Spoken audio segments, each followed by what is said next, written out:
ये कौन सी बात हो गई कि भोजपुरी में ना बोले, अवधी में ना बोले, इसका विरोध अंग्रेजी का, खंडी में ना बोले और उर्दू क्या वकालत कर रहे हैं। ये दोहरा आचरण और जाकी रही भावना जैसी प्रभु मोररी देखी दिन तैसी। इसीलिए आपने कल भी भोजपुरी का विरोध किया, अवधी का विरोध किया, बुंदेलखंडी का विरोध किया और आप लोग अपने दैनिक जागरण में, दैनिक जीवन में इस प्रकार के आचरण के आदी हो चुके हैं। यह तो आचरण आप लोगों का है। उत्तर प्रदेश के विभिन्न बोलियों को, भोजपुरी, अवधी, ब्रज और बुंदेलखंडी को इस सदन में सम्मान मिल रहा है और हमारी सरकार तो इन सब के लिए एक एकेडमी का भी गठन, अलग अलग एकेडमी के गठन की कार्रवाई को भी आगे बढ़ा रही है। ये सभी हिंदी की उपभाषाएं हैं, यानी हिंदी की बेटियां हैं। भाषा की समृद्धि के आधार हैं और हमें इसका स्वागत करना चाहिए। ये सदन साहित्यिक, केवल विशुद्ध साहित्यिक और व्याकरण से के विद्वानों की नहीं है, आम जन का प्रतिनिधित्व करने वाले माननीय सदस्य समाज के विभिन्न तबके से आए हैं। अंतिम पायदान पर बैठे हुए व्यक्ति की आवाज को भी इस सदन में मुखरता मिले, इसके लिए अगर किसी को हिंदी में वह धारा प्रवाह नहीं बोल सकता तो उसको भोजपुरी में भी अपनी बात को रखने का अधिकार मिलना चाहिए। अवधी में, ब्रज में या बुंदेलखंडी में उसको रखने का अधिकार मिलना चाहिए कि भोजपुरी में ना बोले, अवधी में ना बोले, इसका विरोध अंग्रेजी का, खंडी में ना बोले और उर्दू क्या वकालत कर रहे हैं। ये बड़ी विचित्र बात है।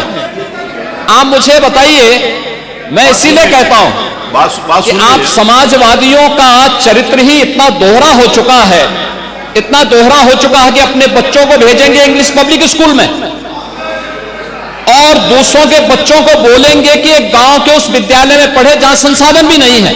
ये दोहरा आचरण और जाकी रही भावना जैसी प्रभु मोररी देखी दिन तैसी, यह तो आचरण आप लोगों का है। इसीलिए आपने कल भी भोजपुरी का विरोध किया, अवधी का विरोध किया, बुंदेलखंडी का विरोध किया और आप लोग अपने दैनिक जागरण में, दैनिक जीवन में इस प्रकार के आचरण के आदी हो चुके हैं। और इसलिए अध्यक्ष जी, इसका अभिनंदन हम लोग करते हैं और इन बोलियों को सम्मान मिलना चाहिए। इनके संरक्षण के लिए ही हमारी सरकार भोजपुरी एकेडमी का गठन कर रही है, अवधी एकेडमी का गठन कर रही है संत तुलसीदास जी के नाम पर। इसी के आधार पर ब्रज भाषा इतनी समृद्ध भाषा है। सूरदास जी ने अपनी सभी रचनाएं उसी भाषा में दी हैं। संत तुलसीदास जी ने अपनी कालजयी रचना रामचरितमानस, जो इस सदन में ही नहीं, उत्तर भारत के अंदर और भारत से प्रवासी हुए जितने भी ऐसे लोग हैं जो मॉरिशस में या दुनिया के फिजी में या दुनिया के किसी देश में गए, उनके संकट काल में रामचरितमानस ही तुलसीदास जी का अवधी भाषा में रचा गया, रामचरितमानस ही उनका सहारा बना था। और आज जब उसको सम्मान मिल रहा है तो आप उसका विरोध कर रहे हैं। बड़ी विचित्र सी स्थिति है। आप हर अच्छे कार्य का समाज, आज के यही ढोंग है आप लोगों का, यही ढोंग है। हर अच्छे कार्य का आप विरोध करेंगे, हर अच्छे कार्य का आप विरोध करेंगे। हर अच्छा कार्य जो प्रदेश के हित में है, देश के हित में है, आप उसका विरोध करेंगे। और मुझे लगता है इस प्रकार के विरोध की निंदा होनी चाहिए और हम इसका समर्थन करते हैं जो उत्तर प्रदेश की बोलियों को सम्मान मिल रहा है। मैं आपका धन्यवाद करूंगा और विधानसभा सचिवालय को इस बात के लिए धन्यवाद दूंगा। कल हम लोगों ने यहां पे इसका शुभारंभ किया, समाजवादी पार्टी ने उसका विरोध किया है और मुझे लगता है कि प्रोसीडिंग का हिस्सा होना चाहिए, इनको समाज के सामने एक्सपोज करना चाहिए। अपने बच्चों को ये लोग पढ़ाएंगे इंग्लिश स्कूलों में और दूसरे के बच्चे के लिए अगर वो सुविधा सरकार देना चाहते हो, कहते नहीं उर्दू पढ़ाओ इसको, यानी उसको मौलवी बनाना चाहते हैं, कठपुल्ला पर की ओर इसको ले जाना चाहते हैं। ये नहीं चल सकता है। उर्दू भी इस प्रदेश की बोली है, तो उर्दू में क्यों नहीं यहाँ विधानसभा में किया जाए?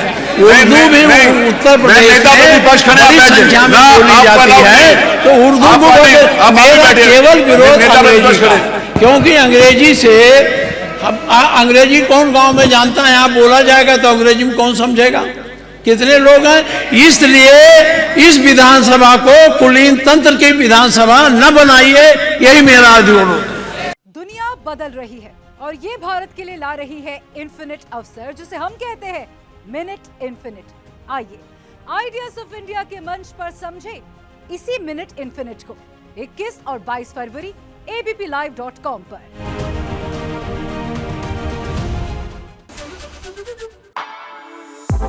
For exclusive and insightful videos, subscribe to our new channel ABP Live Premium.